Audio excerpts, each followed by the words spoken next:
ನಮ್ಮ ತಾಯಿ ಬಂದರು, ಊರಿಂದ ಬಂದು ನಾನು ಅವ್ರ ಮನೇಲಿ ಇದ್ದಾಗ ಮಾತಾಡಿಸಿ ಅವ್ರು ಕರ್ಕೊಂಡೋಗಿ ಹೋಟ್ಲಲ್ಲಿ ತಿಂಡಿ ಮಾಡಿಸುವಾಗ ಒಂದು ಮಾತು ಹೇಳಿದ್ರು, ಯಾವ ಸಂಬಂಧಿಕರ ಮನೇಲಿ ಇರಬೇಡ ನೀನು ಬೇಕಾದ್ರೆ ಎಲ್ಲಾದ್ರೂ ಬೀದಿಲಿ ಬೇಕಾದ್ರೆ ಕೂತ್ಕೊಂಡು ಚಪ್ಪಲಿ ಹೊಲಿ, ಚಿಂತೆ ಇಲ್ಲ, ಯಾರ ಮನೇಲೂ ಇರಬಾರ್ದು ನೀನು ಅಂತ ಹೇಳಿ ಅವರು ಕೊಳ್ಳಲಿದ್ದಂತ ಒಂದು ಕಾಸಿನ ಸರ, ನಮ್ಮ ಅಜ್ಜಿ ಕೊಟ್ಟಂತ ಕಾಸಿನ ಸರ, ಅದನ್ನ ಆಗ ಭಾರಿ ದೊಡ್ಡ ಚಿನ್ನದ ಸರ ಅದು. ಅಲ್ಲಿ 70,000 ರೂಪಾಯಿಗೆ ಮಾರ್ಬಿಟ್ಟು ಸ್ಟೇಟ್ ಅಲ್ಲಿ ಚೌಡೇಶ್ವರಿ ಟೆಂಪಲ್ ಸ್ಟೇಟ್ ಅಲ್ಲಿ ಮಾರಿ ನನ್ಗೆ 70,000 ರೂಪಾಯಿ ಕೊಟ್ರು. ಮಗನ ಇದ್ರಲ್ಲೇ ಬದುಕಿ ನೀನ್ ಚೆನ್ನಾಗಿ ಆದಾಗ ಊರಿಗೆ ಬಾ, ಅಲ್ಲಿವರೆಗೂ ಬರಬೇಡ ಊರಿಗೆ ಅಂತ ಹೇಳಿ. ಆಗ ನಾನು ಸೈಕಲ್, ಈ ಡಬಲ್ ಕ್ಯಾರಿಯರ್ ಅಂತ ಸೈಕಲ್ ತಗೊಂಡು ಸ್ಟೇಷನರಿನ, ನಾನು ಅಲ್ಲಿ ಕೆಲಸ ಬಿಟ್ಟೆ, ಸ್ಟೇಷನರಿ ತಗೊಳ್ಳೋದು, ಅಲ್ಲೇ ನನಗೆ ಪರಿಚಯ ಆಗಿದ್ರೆ ಹೆಂಗಾದ್ರು ತಗೊಳ್ಳೋದು, ಇಡೀ ಬೆಂಗಳೂರು ಸುತ್ತೋದು, ಸೈಕಲ್ ಹೊಡೆಯೋದು, ಎಲ್ಲ ಹೋಲ್ಸೇಲ್ ತಗೊಂಡು ರೀಟೇಲ್ ರೈಟಿಗೆ. ನಿಮ್ ತಾಯಿಯವ್ರ 70,000 ಕೊಟ್ಟ ಮೇಲೆ ನೀವು ಮಹೀಂದ್ರ ಇಟ್ಬಿಟ್ಟೆ, ಓನ್ ಸ್ಟಾರ್ಟ್ ಮಾಡಿದೆ, ಚೆನ್ನಾಗಿ ಸಂಪಾದನೆ ಮಾಡಿದೆ. ಅದಾದ್ಮೇಲೆ ನನಗೆ ನಮ್ಮ ಆದಿಚುಂಚನಗಿರಿ ಶ್ರೀಗಳನ್ನ ಒಂದ್ಸಲಿ ಭೇಟಿ ಮಾಡಬೇಕು, ಬಾಲಗಂಗಾಧರನಾಥ ಸ್ವಾಮೀಜಿ ಅಂತ ಹೋದಾಗ ಅವರು ಹೇಳಿದ್ರು, ನೀನು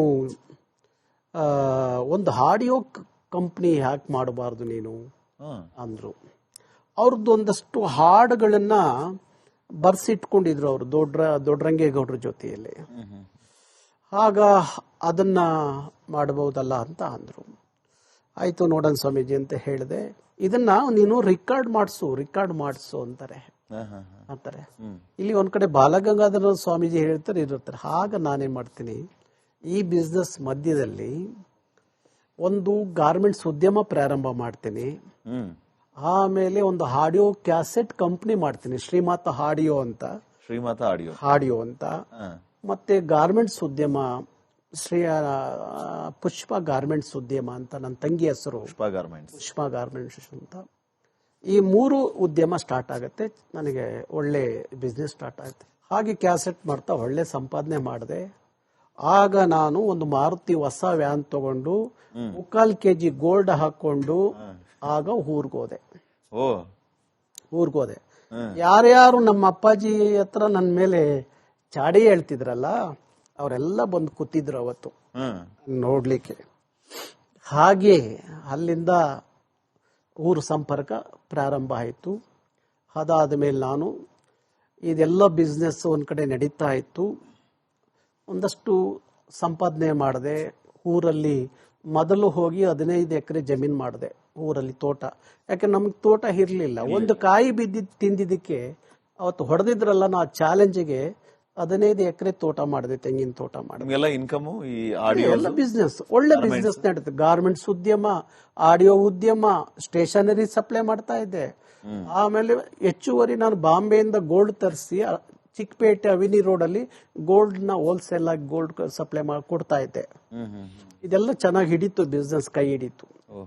ಹೆಚ್ಚು ಕಡಿಮೆ ಆ ಸಂದರ್ಭಕ್ಕೂ ನಾನು ಚೆನ್ನಾಗಿ ಒಂದು 15-20 ಕೋಟಿವರೆಗೂ ಸಂಪಾದನೆ ಮಾಡಿದೆ. ಅವಾಗ್ಲೇ ಊರಿಗೆ ಹೋದೆ, ಊರಲ್ಲಿ ಆಸ್ತಿ ಮಾಡಿದೆ, ಎಲ್ಲ ಮಾಡಿದೆ. ಇಲ್ಲೊಂದು ಸೈಟ್ ತಗೊಂಡೆ, ಮನೆ ಕಟ್ಕೊಂಡೆ. ಅದೇ ಸಂದರ್ಭಕ್ಕೆ ಮದುವೆ ಆದೆ. ಎಲ್ಲ ಇದ್ರೂ ಸಹ ನಾನು ಆಗಿದ್ದು ಮದುವೆ ಕುವೆಂಪು ಮಂತ್ರ ಮಾಂಗಲ್ಯ, ಸರಳವಾಗಿ ಆಗ್ಬೇಕು ಅಂತ ಮದುವೆ ಆದೆ. ಆಮೇಲೆ ನನಗೆಲ್ಲ ಈ ಹೋರಾಟದ ಯಾವಾಗ ರಾಜ್ಕುಮಾರ್ ಅಭಿಮಾನಿ ಸಂಘ ಹೆಚ್ಚು ಸಂಪರ್ಕ, ರಾಜ್ಕುಮಾರ್ ಅವರ ಸಂಪರ್ಕ, ಅಭಿಮಾನಿ ಸಂಘದ ಸಂಪರ್ಕ ಆಯಿತು. ಆಗ ನಾನೇನ್ ಮಾಡಿದೆ, ಒಂದೊಂದೇ ಉದ್ಯಮವನ್ನ ನಮ್ಮ ಬೇರೆಯವರಿಗೆ ವಹಿಸ್ಬಿಟ್ಟು ನಾನು ಇದರಲ್ಲಿ ಜಾಸ್ತಿ ಅಭಿಮಾನಿ ಸಂಘದಲ್ಲಿ ಹೋರಾಟದಲ್ಲಿ, ಚಳವಳಿಯಲ್ಲಿ ಪ್ರಾರಂಭ ಮಾಡಕ್ಕೆ ಶುರುವಾಯಿತು.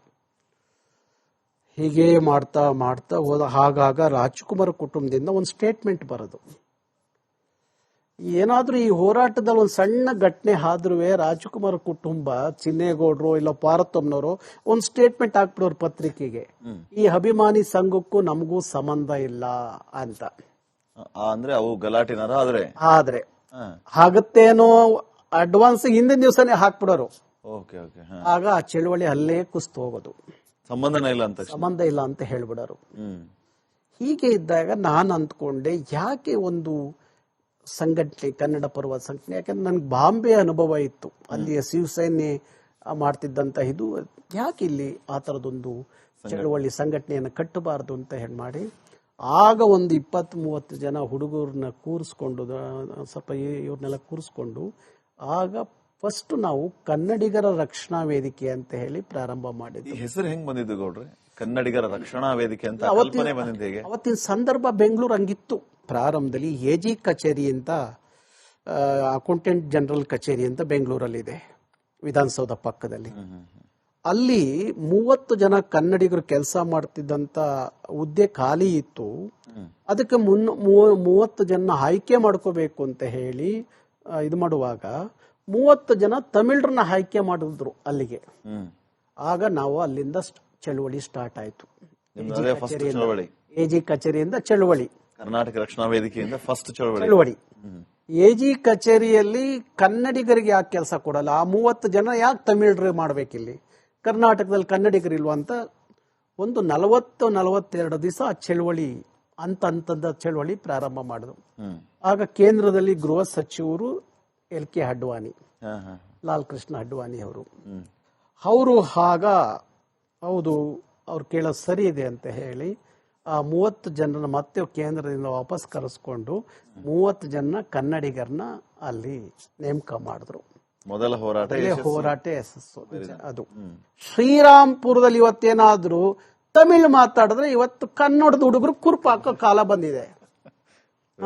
ಇದು ಗೊತ್ತಾಗಬೇಕು, ಇದು ನಮ್ಮ ಜನಕ್ಕೆ ಗೊತ್ತಾಗಬೇಕು. ಎಲ್ಲೋ ಕುತ್ಕೊಂಡು ಯಾರೋ ಬಗ್ಗೆ ಮಾತಾಡ್ತಾರಲ್ಲ, ಯಾವ ಬೋನ್ದಿಂದ ಬಂತು ಆಚೆಗೆ, ಹುಲಿ ಬೋನಿಂದ ಆಚೆಗೆ ಬಂದು ಅಷ್ಟೆಲ್ಲ ಗರ್ಜಿಸಿದೀವಿ, ಅದೆಲ್ಲ ಗರ್ಜಿಸ್ತೀವಿ. ಇಚ್ಛಿತಿಗೆ ಸುಮಾರು ನನ್ನ ಮೇಲೆ 96 ಕೇಸ್ ಇತ್ತು. 96 ಕೇಸು. ಈಗ ಎಷ್ಟಿದೆ? 42 ಕೇಸ್ ಇದೆ ಈಗ್ಲೂ. ಈಗ 42 ಕೇಸ್ ಫೇಸ್ ಮಾಡ್ತಾ ಮೊನ್ನೆ ಸಿದ್ದರಾಮಯ್ಯನವರು ಒಂದು 16-18 ಕೇಸ್ ಹಾಕಿರ್ ನನ್ನ ಮೇಲೆ. ಎಲ್ಲ ಹೇಳ್ತಾರೆ ನಾರಾಯಣಗೌಡರು ಕಾಂಗ್ರೆಸ್ ಪರ. ಯಾವ ಪರ ರೀ? ಯಾರು ಕಾಂಗ್ರೆಸ್? ಸಿದ್ದರಾಮಯ್ಯ ಯಾರು? ಕಾಂಗ್ರೆಸ್ ಅಲ್ವಾ? DK ಶಿವಕುಮಾರ್ ಯಾರು? ಕಾಂಗ್ರೆಸ್ ಅಲ್ವಾ? ಇದೇ DK ಶಿವಕುಮಾರ್ ಸಿದ್ದರಾಮಯ್ಯನವ್ರ ಕಾಲದಲ್ಲಿ ನನ್ನ ಜೈಲಿಗೆ 16 ದಿವಸ ಕಳಿಸಿ ನನ್ನ ಮೇಲೆ 16 ಕೇಸ್ ಹಾಕಿರಲ್ರಿ. 2 ದಿವಸ ಊಟ ಕೊಡ್ಲಿಲ್ಲ, ಜೈಲು ಒಳಗಡೆ ನನ್ನ ಒಂಟಿಯಾಗಿ ಇಟ್ಟು ಹಿಂಸೆ ಕೊಟ್ರು. 2 ದಿವಸ ಊಟ ತಿಂಡಿ ಏನು ಕೊಡ್ಲಿಲ್ಲ ಜೈಲು ಹೊರಡಲ್ಲಿ. ಕುಡಿಯಕ್ಕೆ ಒಂದು ಬಾಟ್ಲು ನೀರು ಇಟ್ಟಿರ್ಲಿಲ್ಲ. ಈ ಸತ್ಯ ಹೊರಗಡೆ ಸಮಾಜಕ್ಕೆ ಗೊತ್ತಿಲ್ಲ, ಜನಕ್ಕೆ ಗೊತ್ತಿಲ್ಲ. ನಾರಾಯಣಗೌಡರು ಕಾಂಗ್ರೆಸ್ ಪರವಾಗಿದ್ದಾರೆ. ಯಾವ ಕಿತ್ತೋದ್ರ ಪರವಾಗಿರ್ಬೇಕು ನಾವು? ಇಷ್ಟೊಂದು ಹೋರಾಟ ಮಾಡಿದ್ದೀರಿ, ಇಷ್ಟೊಂದು ಕಷ್ಟಪಟ್ಟಿದ್ದೀರಿ, ಯಾವ ವಿಚಾರಕ್ಕಾಗಿ? ನಿಮ್ಮ ಸ್ವಾರ್ಥಕ್ಕಾಗಿಯಾ? ನಿಮಗೇನು ಸಿಕ್ತು ಗೌಡ್ರೆ ಈ ಹೋರಾಟಕ್ಕಾಗಿ? ಏನು ಸಿಕ್ಕಿಲ್ಲ, ಎಂಥದ್ದು ಸಿಕ್ಕಿಲ್ಲ. ಬಹುಶಃ ಕನ್ನಡದ ಇತಿಹಾಸ ಮುಂದಿನ ದಿನಗಳ ಯಾರು ಬರೆಯೋದಾದ್ರೆ ಆ ಇತಿಹಾಸದ ಪುಟದಲ್ಲಿ ಒಬ್ಬ ನಾರಾಯಣಗೌಡ ಉಳಿದಿರ್ತಾನೆ ಅಷ್ಟೇ. ಅದನ್ನೂ ಉಳಿಲಿ ಅಂತಲೂ ನಾನು ಇವತ್ತರೆಗೂ ಹೋರಾಟ ಮಾಡಿಲ್ಲ. ಈಗ ನಾನು ದೇವರ ಹತ್ರ ಪ್ರಾರ್ಥನೆ ಮಾಡ್ತೀನಿ ಬೆಳಗ್ಗೆ, ಭಗವಂತ ನನಗೆ ಆರೋಗ್ಯ ಕೊಡಪ್ಪ, ಯಾವುದೇ ಕಾಯಿಲೆ ಕಸಾಯ ಕೊಟ್ಟು ಸಾಯಿಸ್ಬೇಡ, ನನ್ನ ಹೋರಾಟದ ಹಾದಿಯಲ್ಲಿ ಒಂದ್ ದಿವಸ ಸಾಯಿಸ್ಬಿಡ. ಹೋರಾಟದ ಹಾದಿಯಲ್ಲಿ ನಾರಾಯಣಗೌಡ ಸತ್ತ ಅನ್ನೋ ಸುದ್ದಿ ಈ ನಾಡಿಗೆ ಮುಟ್ಲಿ. ಅದು ಬಿಟ್ರೆ ಯಾವುದೇ ಕಾಯಿಲೆ ಕಸಾಯ ಕೊಟ್ಟು ಸಾಯಿಸ್ಬೇಡ ಅಂತ ದೇವರಲ್ಲಿ ಪ್ರಾರ್ಥನೆ ಮಾಡ್ತಾರೆ. ದೇಹದ ಕೊನೆ ಹನಿ ರಕ್ತ ಇರೋವರೆಗೂ ಹೋರಾಡಿ ಸಾಯ್ತೀನಿ ಕನ್ನಡಕ್ಕಾಗಿ. ಯಾವನಿಗೂ ತಲೆ ತಗ್ಸಲ್ಲ, ತಲೆ ಬಹಗಲ್ಲ ಕನ್ನಡಕ್ಕೋಸ್ಕರ, ಕರ್ನಾಟಕಕ್ಕೋಸ್ಕರ, ಕನ್ನಡದ ಮಕ್ಕಳಿಗೋಸ್ಕರ. ಎಂಥದೇ ಬರಲಿ. ಇವ್ರು ತಗೊಂಡೋಗಿ ನಾಮಫಲಕ ಹೋರಾಟದಲ್ಲಿ ಜೈಲಲ್ಲಿ ಇಟ್ರಲ್ಲ, ಆ 2 ರಾತ್ರಿ ನಾನು ಅನುಭವಿಸಿದಿತ್ತಲ್ಲ, ಯಾರು ಕನ್ನಡದವರು ಚಳುವಳಿಗಾರರು ಯಾರು ಅನುಭವಿಸೋಕೆ ಸಾಧ್ಯ ಇಲ್ಲ. ಆಗ ನನ್ನ ಆರೋಗ್ಯ ಪ್ರಾಬ್ಲಮ್ ಇತ್ತು, ತೊಂದರೆ ಇತ್ತು. ಟ್ಯಾಬ್ಲೆಟು ಕೊಡಲಿಲ್ಲ, ಒಂದು ಬಾಟ್ಲು ನೀರು ಕೊಡಲಿಲ್ಲ. ಬೆಳಗಿನ ಜಾವ ಹಸು ತಡೆಯಕ್ಕಾಗದರೆ 2ನೇ ದಿವಸ ಸ್ನಾನಕ್ಕೆ ಅಂತ ನೀರು ಬಿಡ್ತಾರೆ ಜೈಲಲ್ಲಿ.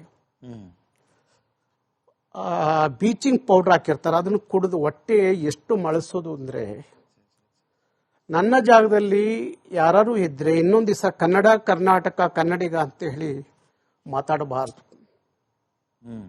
ಅಂತ ಎಲ್ಲ ಪರಿಸ್ಥಿತಿ ಮಧ್ಯದಲ್ಲಿ ಯಾವತ್ತೂ ನನ್ನ ಸ್ವಾರ್ಥ ಇಟ್ಕೊಳ್ಳಿಲ್ಲ. ಇದನ್ನೆಲ್ಲ ನಾವು ಹೊರಗಡೆ ಹೇಳ್ಕೊಂಡ್ರೆ ಹೋರಾಟಕ್ಕೆ ಬರುವಂತವ್ರು ಯಾರು ಬರ್ತಾರೆ?